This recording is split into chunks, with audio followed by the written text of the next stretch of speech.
তো Facebook YouTube দেখে দিন শেখা যাবে না। ফেসবুক ইউটিউব দেখে আমরা মাঝে মাঝে কিছু তথ্য নিতে পারি, কিন্তু এই জগৎটা ইহুদি খ্রিস্টান দ্বারা নিয়ন্ত্রিত এবং একটা ফিতনার জগৎ। এটা যে এত জঘন্য একটা জায়গা, এখানে কাউকে আর ভালো মানুষ রাখে নাই কেউ। যে কোনো আলেমের নাম বলেন, আমি তার ব্যাপারে 10টা খারাপ বের করে দিতে পারবো, আর আমার ব্যাপারে 11টা পারবো আর কি, ঠিক আছে? যে কোনো মানুষের কথা বলেন, কাউকে ভালো রাখে নাই। তো এইখান থেকে এলেম নেবেন না। এখান থেকে আপনি হয়তো কিছু তথ্য পাবেন, আবার তো সব তথ্য কিন্তু সঠিক না। এখানে রাতকে দিন বানানো যায়, দিনকে রাত বানানো যায়, ঠিক আছে? তো আপনি আলেমের দ্বারস্থ হবেন, তার কাছে যাবেন, সিলেবাস বলবেন যে আমি এই লেভেলে পড়েছি, আমার জেনারেল লাইনে এই পর্যন্ত পড়া হয়েছে, আমি এখন এই পড়াশোনা করছি, আমাকে একটা আমার মতো করে সিলেবাস করে দেন। দেখবেন আলেমরা কিন্তু একটা সিলেবাস আপনাকে আপনার লেভেলে করে দিবে আর কি। আমার লেভেলের সিলেবাস আপনার সিলেবাস এক হবে না, কিন্তু আমার লেভেলে যে সিলেবাস, আমাকে যে সিলেবাস করে দেওয়া হচ্ছে, সেটা কিন্তু আপনার মতো হবে না, আপনারটা আমার মতো হবে না। আপনাকে আমি যদি বলি, আপনাকে প্রথমে দেওয়া হবে কোরআন তেলাওয়াত শেখার ব্যাপার, নুরানি শিখবেন আপনি আগে, তারপর নাজেরা শিখবেন, তারপর আপনি হিপসে কিছু অংশ হিপস করবেন, তারপরে আরবি, যে এসো আরবি শিখি টাইপের বইগুলো আছে, এসো সরফ শিখি, এসো নাহু শিখি, এগুলো শিখবেন, ক্লাসিক্যাল অ্যারাবিক ল্যাঙ্গুয়েজ শিখবেন, তারপরে আপনি এবারত পড়ার যোগ্যতা অর্জন করবেন, দেন আপনি আস্তে আস্তে হাদিসের কিতাবগুলো মোতালা করবেন, এইভাবে যাবেন, সিরাত পড়বেন। কিন্তু সবার সিলেবাস তো একরকম হবে না। এই সিলেবাস ভিত্তিক পড়াশোনা না করলে, বিক্ষিপ্ত পড়াশোনা, আজকে এই বই, কালকে ওই বই, কালকে এই, কালকে সেই, একদম মাথাটা ম্যাসাকাট হয়ে যাবে। এই বিক্ষিপ্ত মাথা দিয়ে আপনি না কিছু চিন্তা করতে পারবেন, না সত্য মিথ্যা বুঝতে পারবেন। তখন আপনার মাথাটাকে যে কোনো দিকে নিয়ে যাওয়া সম্ভব। আমার মাথা এত সহজে যে কোনো দিকে নেওয়া সম্ভব হবে না ইনশাআল্লাহ, বিকজ আমি এগুলো সব ঘাটাঘাটি করেছি। এমন একটা কথা বললেই আমি ফট করে গ্রহণ করবো না, কিন্তু আমি কিন্তু বিষয়টাকে অনেক গভীরে গিয়ে যাচাই বাছাই করে তারপর সিদ্ধান্তে আসার চেষ্টা করব। কিন্তু যারা বিক্ষিপ্ত মানসিকতার, যে কোনো দিকে নেবেন, বাতাস ওই দিকে দৌড়ানো শুরু করবে আর কি। এবং বাংলাদেশে যে চরমপন্থার যে একটা ব্যাপার আছে না, চরমপন্থী একটা আকীদার ব্যাপার আছে, এইটা এই বিক্ষিপ্ত মানসিকতারই ফলশ্রুতিতে হয়েছে।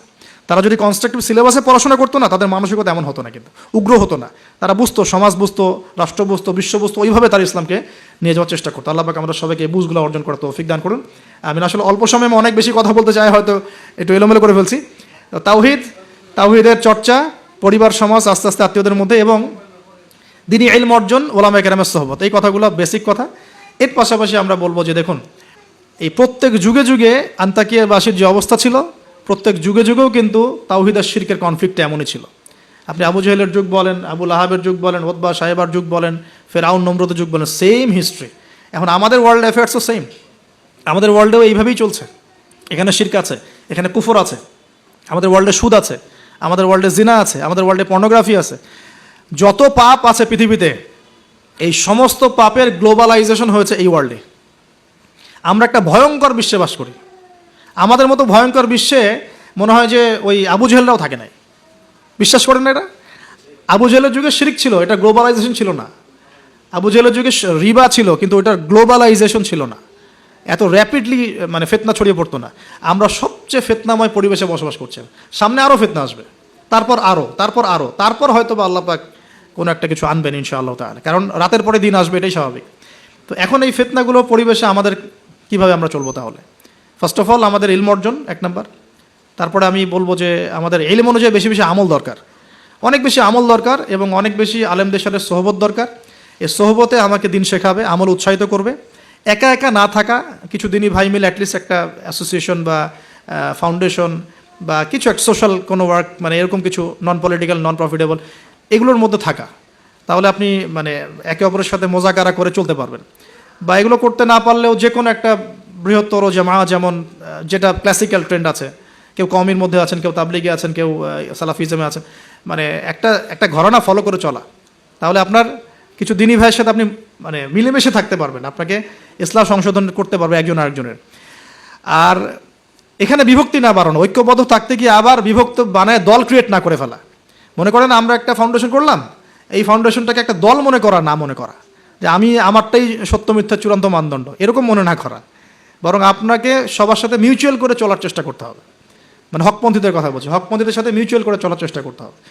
তো না হলে ওইটা আবার আরেকটা ফেরকা হয়ে যাবে আর কি। আপনি হক প্রতিষ্ঠা করতে গিয়ে নতুন একটা ফেরকার জন্ম দিয়ে ফেলেন না, যেটা হয়েছে বাংলাদেশে হক প্রতিষ্ঠা করতে গিয়ে মানুষ বহু ফেরকার জন্ম দিয়ে ফেলছে আর কি। এমন যে বললাম না, হক ক, হক খ, হক গ, হক ঘ, কেউ কারোর সাথে কারো আমার মিল নেই। কয়ের আমির একজন, খয়ের আমির একজন, গয়ের একজন, ঘয়ের একজন, এইরকম হজবরল একটা হসপস অবস্থা হলে তো সমস্যা। তো একসাথে থাকবো, শোনেন, এই কথাটা খুব ভালো করে শোনেন। আব্দুল মালিক সাহেবের বই থেকে কথাটা বলছি। আমি ওনাকে অনেক শ্রদ্ধা করি। মতানৈক্য থাকবে, তার উপর ঐক্য হবে। মতানৈক্য আছে, ওই ভাই আমার ধরেন যে বাবরি চুল পছন্দ করে, আমি করি না। ওই ভাই মনে করেন যে কি বলবো, রফিল আদান করে, আমি করি না। ওই ভাই মনে করেন যে কি বলবো, যে হ্যাঁ জোরে আমিন বলে, আমি আসতে বলি। মতানৈক্য তার সাথে আমার আছে, কিন্তু তারপরেও আমাকে একসাথে থাকতে হবে। এরকম অবস্থায় না আসতে পারলে আপনি বাংলাদেশ কেন, সারা ওয়ার্ল্ড অ্যাফেয়ার্স চিন্তা করে মুসলিমদের ঐক্যবদ্ধ কোনো প্ল্যাটফর্ম বা কোনো রকম রেভলিউশন এটা আসলে সম্ভব হবে না। বরং এই সুযোগগুলো কাজে লাগায় অমুসলিম যারা আছে, ইসলামের শত্রু যারা আছে, এরা আপনাকে আরও ডিভাইড অ্যান্ড রুল নিতে থাকবে। End of the day you will destroy yourself. আপনি নিজেকে ধ্বংস করে ফেলাবেন আর কি। আর এরপরে আমাদের এখনকার করণীয় হচ্ছে ফিতনাগুলো রিকগনাইজ করা আগে, ফিতনাগুলো চিহ্নিত করতে শেখা যায়, কোন কোন জায়গায় কোন কোন ফিতনা আছে, তারপরে সেখান থেকে বাঁচার পদ্ধতিগুলো গ্রহণ করা। আর একটা কথা বারবার জোর দিয়ে বলছি আমি, ইলম অর্জনের কোনো বিকল্প নাই, প্রচুর পড়াশোনা করতে হবে। আল্লাহ পাক আমাদের সবাইকে প্রচুর পড়াশোনা করার তৌফিক দান করুন। মনে করেন এখন থেকে নিয়াত করেন যে ইনশাআল্লাহ আগামী 10 বছর আমরা ডানে বামে এত না দেখে পড়াশোনাই করতে থাকবো ইনশাআল্লাহ। খালি পড়াশোনা করতে থাকেন। আপনাকে এখন রাষ্ট্রের দায়িত্ব নেওয়ার দরকার নেই আপনার। আপনি পড়াশোনা করেন, দিনই ইলম অর্জন করেন, প্রচুর পড়াশোনা করেন, করে আপনি ডিনামাইট হন ভিতর থেকে, ঠিক আছে? ইনশাআল্লাহ আপনার আমার যদি যোগ্যতা থাকে, আল্লাহ যদি আমাদের মধ্যে কবুল মানে ইসলাহ দেখেন, সংশোধন দেখেন, মানে খালেস নিয়াত দেখেন, হ্যাঁ খুলুসিয়াত দেখেন, আল্লাহ পাক চাইলে আপনাকে অন্ধকার থেকে তুলে রাষ্ট্রের নেতা বানাইতে পারেন না? ওই যে জেলখানার কূপ থেকে তুলে ইউসুফ আলাইহিস সালামকে রাষ্ট্রের দায়িত্ব দেওয়া হয় নাই? এই দায়িত্ব কে দিয়েছে? আল্লাহ পাক দিয়েছে। তো এটার যোগ্যতা, পড়াশোনা করেন, প্রচুর ইলম অর্জন করার চেষ্টা করি। আল্লাহ পাক তৌফিক এনায়েত করুন, আমিন। এর সাথে আমলটা বাড়াই, ওলামায়ে কেরামের সোহবত এবং তাসকিয়া মানে আত্মশুদ্ধি। ডেইলি আমরা যে কাজগুলো করি এর মধ্যে দোয়া থাকবে, জিকির থাকবে, হ্যাঁ তাসবিহ তাহলিল থাকবে, কোরআন তেলাওয়াত থাকবে। কোরআন তেলাওয়াত মিস দিয়ে না, প্রত্যেক দিন কমপক্ষে 1 ঘন্টা কোরআন তেলাওয়াত করেন, বা 1 ঘন্টা না পারে 1 পারা কোরআন তেলাওয়াত করেন। 1 পারা টার্গেট নেন যে আমি পার ডে 1 পারা করে কোরআন তেলাওয়াত করব। এবং আমার ওস্তাদ আমাকে নসিহত করেন, ওনার নাম হাবিবুর রহমান, উনি বলছেন যে তিনটা কাজ কোনোদিন ছাড়বা না, কোনোদিনও ছাড়বা না। এক হচ্ছে প্রতিদিন কোরআন নর্মাল তো তেলাওয়াত করোই, একটা পৃষ্ঠা হলেও অর্থসহ পড়বে, একটা পৃষ্ঠা হলেও অর্থসহ। এই যে 5টা আয়াতের উপর আমরা কিন্তু আজকে আলোচনা করলাম, 4-5টা আয়াতের উপরে অর্থসহ পড়বে। 2 নাম্বার হচ্ছে রাসূল সাল্লাল্লাহু আলাইহি ওয়াসাল্লামের হাদিস 4-5টা করে প্রতিদিন পড়ার চেষ্টা করো, একটা বিশুদ্ধ বই থেকে। আর রাসূলের সিরাত, জীবনী 2-3টা পৃষ্ঠা হলেও পড়ার চেষ্টা করো প্রতিদিন। এই কাজগুলো করলে হয় কি, ঈমান তাজা হয়। আপনি ওযুর ফজিলত জানেন, অনেক দিন আগে পড়েছেন, এখন ওযু করতে গেলে সেই ফিলটা আপনি পাবেন না। আপনি এখনই ওযুর ফজিলতটা আরেকবার পড়ে যান, দেখেন আপনি ওযু করতে গেলে একটা ফিল পাবেন যে এটা আমার গুনাহ মাফ হচ্ছে এখান থেকে। এটা হচ্ছে ইলম অর্জনের ফলে আমাদের কিন্তু ঈমানটা রিচার্জ হয়। তো আমলটা বাড়াই, ডেইলি এই আমলগুলো চালু করি, জিকির আজগার, তাসবিহ তাহলিল। পারিবারিক তালিম করতে পারলে খুব বেশি ভালো হয়। হ্যাঁ, পরিবারে দাওয়াত দিব, পরিবারে আমরা এগ্রেসিভ হব না, পরিবারে অলওয়েজ দাওয়াত দিবেন।